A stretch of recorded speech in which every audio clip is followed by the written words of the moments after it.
Chers amis, nous sommes aujourd'hui le jeudi 21 mai et nous célébrons aujourd'hui la fête de l'Ascension. C'est une fête dans la tradition chrétienne.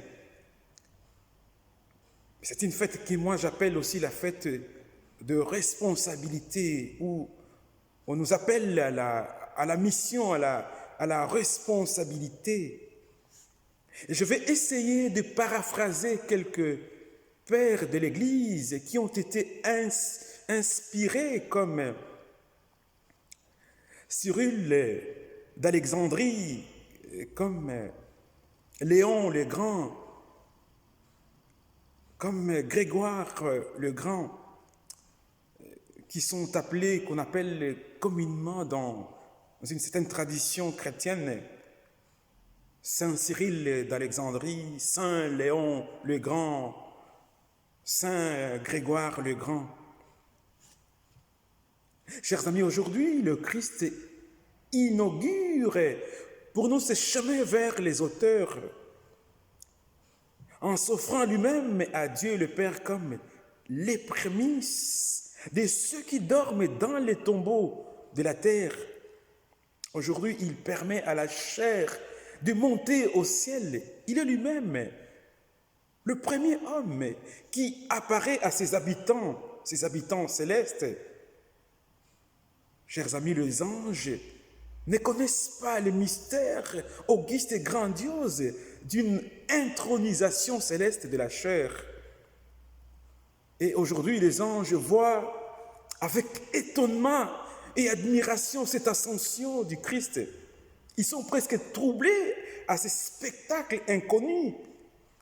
Et ils s'écrient, qui est celui-là qui arrive des dômes? La lecture d'Ésaïe 63, 1, on fait les liens avec la montée du Christ. Qui est celui qui vient des dômes, c'est-à-dire de la terre? Mes chers amis, l'Esprit ne permet pas que la milice céleste, les anges dans les cieux, ne puissent pas demeurer dans l'ignorance de cette disposition admirable de la sagesse de Dieu le Père. Alors le Père, l'Esprit de Dieu, ordonne qu'on ouvre les portes devant les rois et seigneurs de l'univers, comme le manifeste dans le psaume 24. Portez, élevez vos linteaux, élevez-vous portails éternels, que le roi des gloires fasse son entrée. Qui est ce roi des gloires? L'Éternel fort et le héros, l'Éternel le héros de la guerre. Portez, élevez vos linteaux, élevez les portails éternels, que le roi des gloires fasse son entrée. Qui est ce roi des gloires? L'Éternel des armées, c'est lui le roi des gloires. Chers amis, il est important de penser à la joie des anges. Ils voient revenir vers eux leur Créateur, mais qui est drôlement accoutré avec cette nature humaine qu'il a assumée. Aujourd'hui, le Christ ouvre les portes des cieux, ruisselant de lumière. Alors, chers, venez contempler ces cochers, ces conducteurs qui traversent les cieux des cieux. Personne, pas même Élie, n'était monté aux cieux. Mais c'est lui-là seul qui dit clairement, personne ne monte au ciel si ce n'est le Fils de l'homme qui est au ciel. Ces bons pasteurs qui avaient laissé sur la montagne les 99 brebis, c'est-à-dire les anges, pour venir chercher la brebis perdue, la ramener aujourd'hui sur ses épaules et s'écrie, Père, j'ai trouvé la brebis que le serpent avait induite en erreur sur le chemin de son errance. Je le vis sali de la boue du péché. Je l'ai saisi par la main de ma divinité. Je l'ai relevé de la hâte poussée par l'amour de mon cœur. Je l'ai lavé dans le Jourdain, parfumé de l'onction de mon esprit. Maintenant ressuscité, mais voici, j'offre à ta divinité ces dons dignes de toi, la brebis retrouvée. Et quand nous allons dans les Actes des Apôtres, au chapitre 1, verset 9 au verset 11, à ces mots sous leurs yeux, il s'éleva et une nuée vint le soustraire à leur regard, comme il fixait encore le ciel où Jésus s'en allait. Voici que des hommes en vêtements blancs se trouvèrent à leur côté et leur dirent: Jean de Galilée, pourquoi restez-vous là à regarder vers le ciel? C'est Jésus qui vous a été enlevé pour le ciel. Viendra de la même manière que vous l'avez vu s'en aller vers le ciel. Chers amis, le vêtement blanc manifeste au dehors la joie et la fête de l'esprit. Et ces anges, ils apparirent vêtus en blanc aujourd'hui. Et pourquoi ne l'avait-il pas fait le jour de la naissance du Christ? C'est parce que l'entrée au ciel du Dieu fait homme constitue pour les anges une grande fête pour les anges. L'ascension du Christ est notre élévation aujourd'hui. Là où a précédé la gloire de la tête le Christ, comme la tête de l'Église, là est appelée l'espérance du corps, nous le corps du Christ, l'Église. Il se retire, il s'élève dans la gloire. Le Christ s'élève dans la gloire de la majesté paternelle. Et il commence d'une manière ineffable à être plus présent par sa divinité. Ce n'est plus par son humanité que nous pourrions le découvrir. Il sera désormais présent par sa divinité.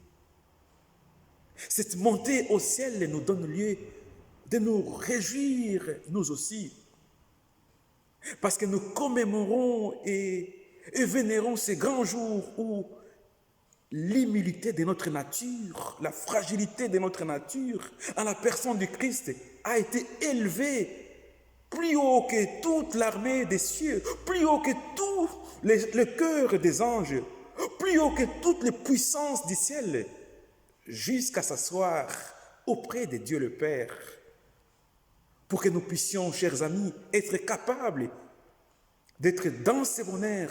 Notre Seigneur Jésus-Christ, après avoir accompli tout ce qui correspond à la prédication évangélique et au mystère du Nouveau Testament, aujourd'hui, le 40e jour, après sa résurrection, en présence de ses disciples, il s'élève au ciel et met un terme à sa présence corporelle pour demeurer à la droite du Père. C'est une joie pour nous. Et il va demeurer à la droite du Père jusqu'à ce que soit accompli les temps prévus pour que se multiplient les fils d'Église, jusqu'à ce que les temps soient accomplis, jusqu'à ce que nous ramenions, jusqu'à ce que nous ramenions l'Évangile dans tous les coins du monde et que les fils d'Église se multiplient. Et enfin, pour que lui-même vienne juger les vivants et les morts.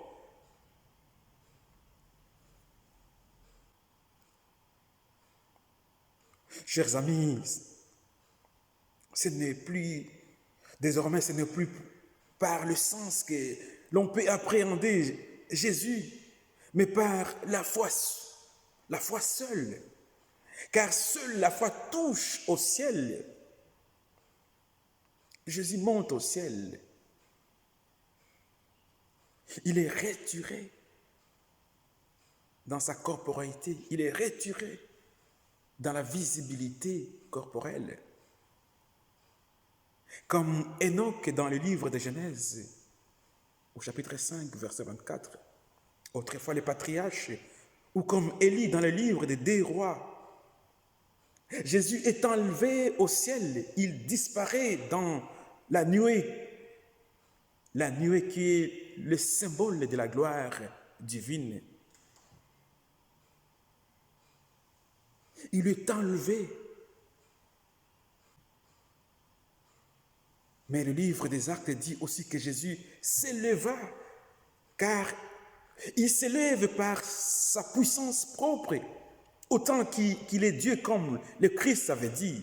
Je suis sorti d'auprès du Père et venu dans le monde de nouveau. Je quitte le monde et je vais vers le Père. Jean 1, 28. Chers amis, le prophète Élie avait été enlevé sur un char de feu. Le prophète Ézéchiel avait vu ces chars de feu dont les roues avaient 4 faces. Une face d'homme, une face de taureau, une face de lion et une face d'aigle. Jésus, pourrait-on dire, est lui-même ce char de feu. Il est homme par son incarnation. Il est taureau par son sacrifice. Il est lion par sa résurrection. Le lion de Juda ayant vaincu la mort. Il est aigle, enfin par son ascension. Alors comme Élisée, disciple d'Élie, s'était vu promettre une double part de l'Esprit, s'il regardait Élie, son maître, tandis qu'il était élevé dans le ciel, ainsi les disciples de Jésus fixent le ciel, fixent Jésus en train d'être élevé dans l'espérance d'avoir et aussi part à l'esprit de la promesse.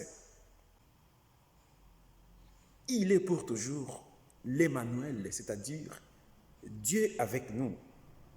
C'est pourquoi au moment de son départ, il peut dire, et il dit aux disciples, et moi je suis avec vous tous les jours jusqu'à la fin du monde. Chers amis, aujourd'hui Jésus a été retiré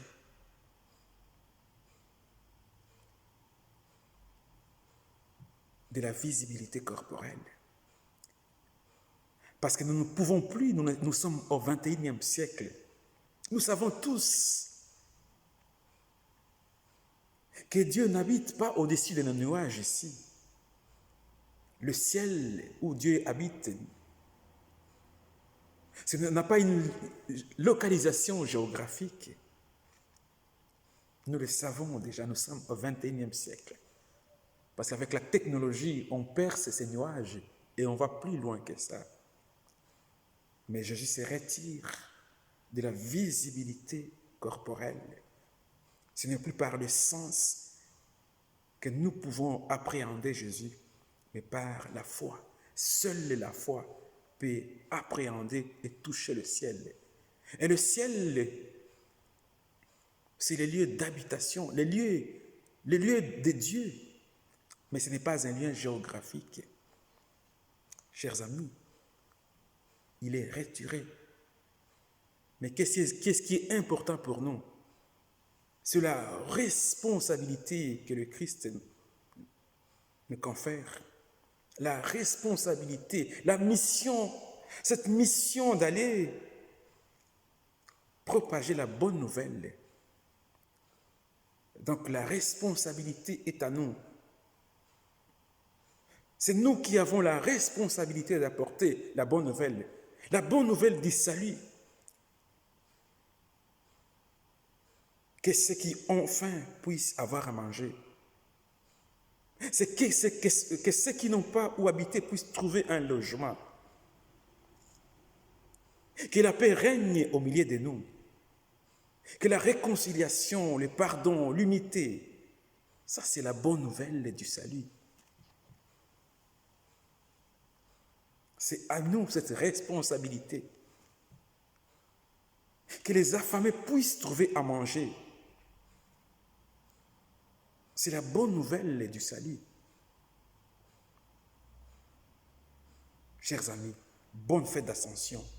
Que chacun de nous se sente responsable de l'autre. Et pour que nous puissions aussi tous ensemble multiplier les fils d'Église, c'est-à-dire propager la bonne nouvelle du salut. Le Christ est venu pour nous. Et le Christ viendra encore pour nous, pour notre salut. Le Christ a souffert, mort sur la croix, ressuscité d'entre les morts,